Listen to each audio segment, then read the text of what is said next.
Kuwait, they live like kings. The poorest person in Kuwait, they live like kings. And yet they're not paying. We make it possible for them to sell their oil. Why aren't they paying us 25% of what they're making? It's a joke.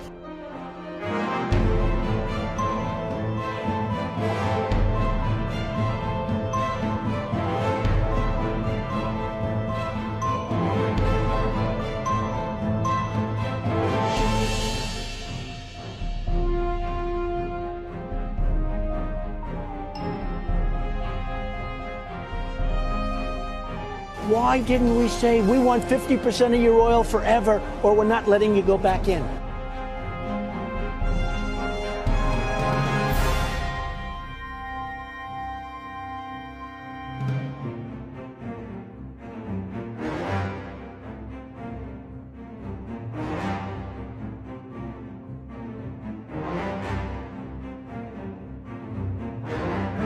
Le Dey d'Alger prend même en otage 2 équipages de navires. Ils réclament 60 000 $ pour leur libération ou menacent d'en faire des esclaves. Rapporté au budget actuel des États-Unis, cette somme représenterait aujourd'hui plus de 60 milliards $.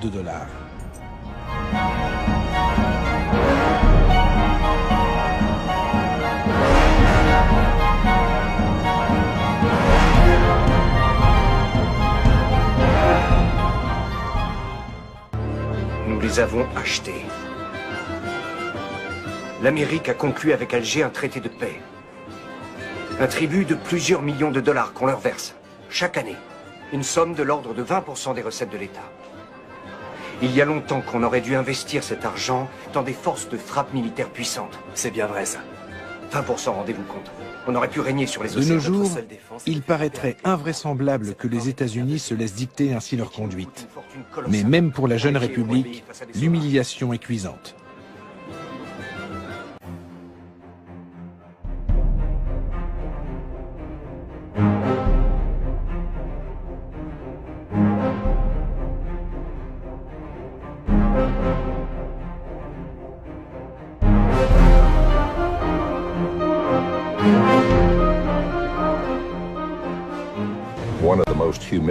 En 1795, les États-Unis ont connu un épisode particulièrement humiliant.